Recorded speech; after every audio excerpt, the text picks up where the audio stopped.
자, 반갑습니다. 오늘 하게 될 내용은 디스크 환자가 병원에 많이 오지 않습니까? 그러면 디스크의 유명한 운동인, 디스크 하면 가장 많이 떠올리는 운동이 맥켄지 운동이에요.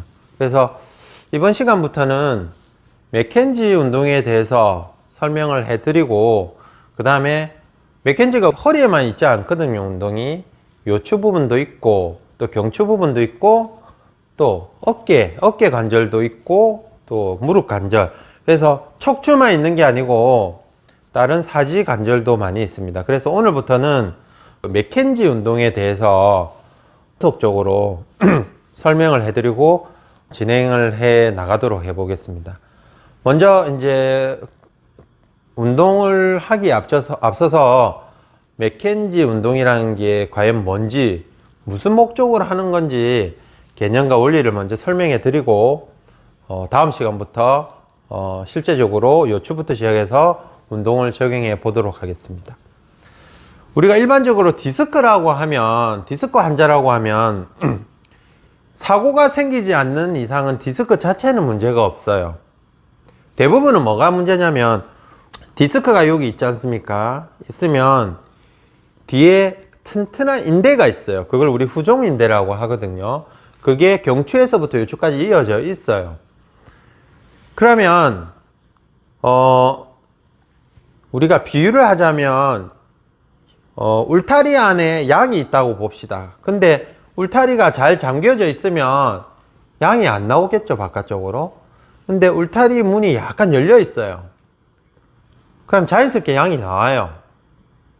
자, 여기서 디스크 자체를 양이라고 보면 그 뒤에를 막고 있는 게 후종인대거든요. 그 후종인대가 울타리 역할을 하는 거예요. 근데 이 울타리가 역할을 해야 되는 게 튼튼해야겠죠. 근데 어떤 원인에 의해서 이 인대가 느슨해진다면 디스크의 압력을 못 버티고 뒤로 밀려 나오겠죠, 인대가. 그럼 디스크도 뒤로 이렇게 살살 이동하면서 밀려 나올 거예요. 거기다가 만약에 복압이라든지 이게 추체를 누르는 압력이 증가하면 디스크가 더 삐져나올 거예요. 그래서 맥켄지 운동의 핵심은 뭐냐면 디스크 자체가 아니고 이 인대입니다, 인대. 그러니까 인대가 제 역할을 못하고 문제가 생기니까 자연스럽게 디스크가 밀려 나온다는 거예요. 그래서 맥켄지 운동의 목적은 뭐냐면 이 인대를 원상태로 회복시키는 거예요. 그래서 운동 방법도 이 인대를 회복시키는 목적으로 다 하고 있습니다. 그래서 맥켄지 운동의 핵심은 인대를 원상태로 만드는 목적이라고 보시면 돼요.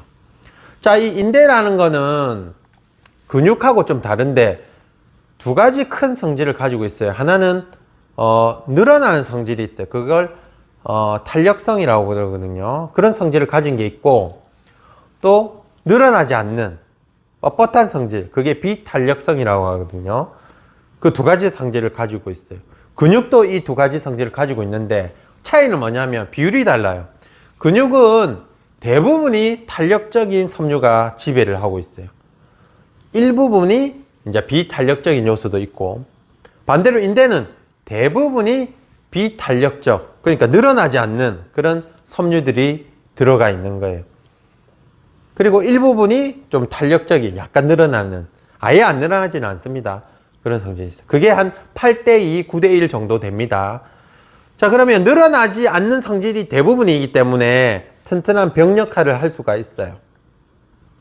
그런데 어떤 원인에 의해서 이게 자꾸 늘어나는 작용이 계속 반복된다면 이 비탄력적인 섬유가 점점 탄력적인 섬유로 바뀌어 버려요.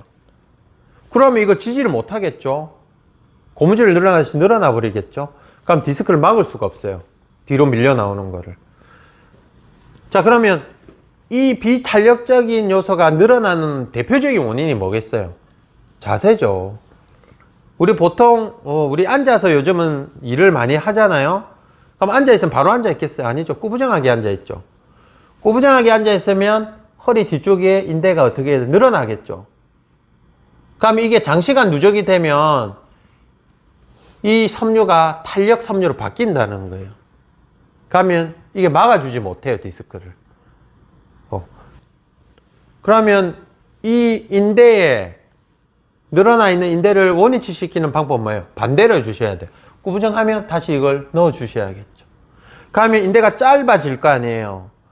짧아지는 걸 계속 누적시켜서 운동하다 보면 실제로 짧아진 상태로 그게 이제 굳어지겠죠. 그러면 탄력적인 섬유가 점점 비탄력적인 섬유로 바뀌어 간다는 거예요.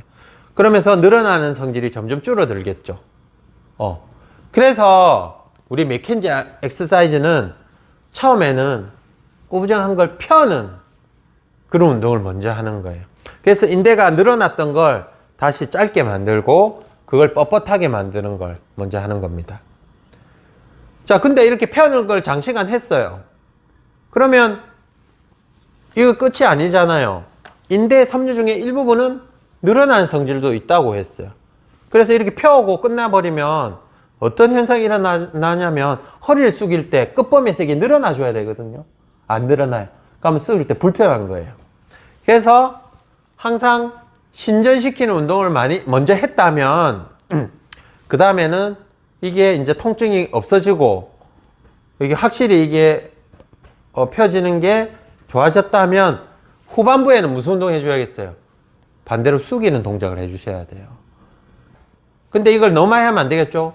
조금씩 해주면 늘어나는 성질 때문에 없어졌던 탄력적인 성질이 다시 회복이 되는 거예요. 그래서 인대는 대부분은 비탄력적인 섬유가 지배하지만은 일부분의 탄력 섬유가 있어야만 움직일 때 끝범위에서 늘어나 줌으로 인해서 불편감이 안 생겨요. 그래서 맥켄지 운동은 처음에는 짧아지는 위치로 허리 같으면 신전시키는 운동을 먼저 해주시고 후반부에는 살짝씩 굽혀주는 반대의 운동을 해주는 거예요. 그래서 인대가 비탄력적인 요소를 회복하고 후반부에는 약간 늘어난 성질도 회복할 수 있도록.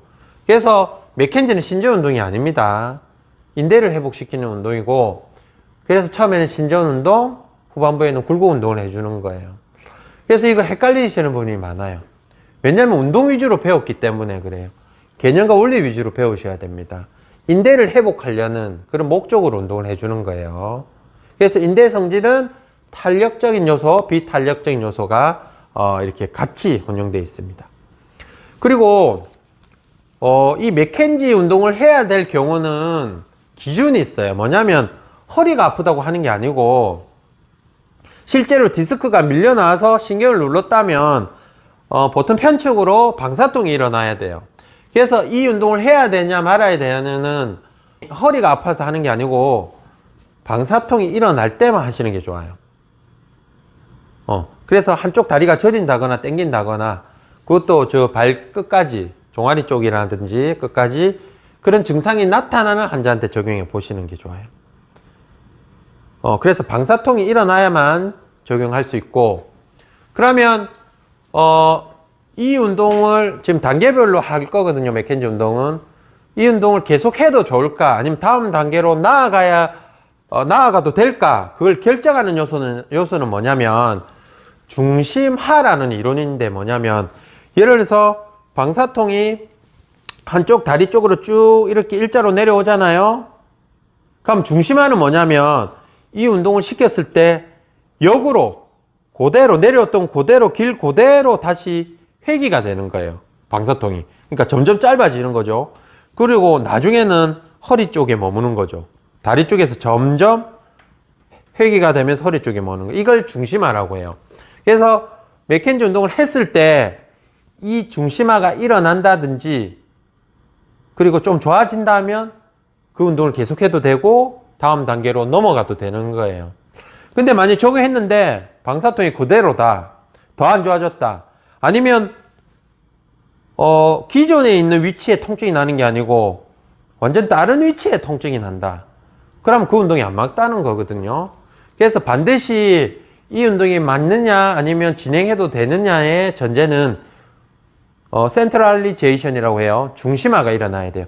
방사통이 일어난 그 길 그대로 다시 증상이 회귀가 일어나야 돼요. 그래서 점점 방사통이 짧아져야 됩니다.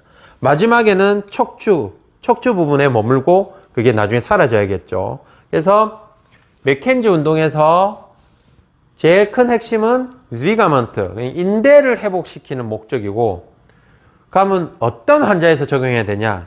방사통이 반드시 일어나야 됩니다. 단순히 허리 아프다고 하는 게 아니에요. 그리고 이 운동을 해야 되냐? 다음 단계로 나아가야 되냐의 기준은 중심화. 방사통이 그 위치 그대로, 길 그대로 다시 허리 쪽, 척추 쪽으로 회귀가 일어나야 됩니다. 그래서 인대, 방사통, 그리고 중심화 이 세 개는 반드시 숙지하고 인지를 하고 있으셔야 됩니다. 그래서 오늘은 간단하게 맥켄지 운동을 무슨 목적으로 하고 또 어떻게 적응증을 가지고 진행해 나가야 되는지를 간단하게 설명해 드렸습니다. 다음 시간부터는 실제적으로 이 추부터 시작해서 맥켄지 운동을 적용해 보도록 하겠습니다. 우선 개념과 원리를 먼저 숙지를 하셔야 됩니다. 이상입니다.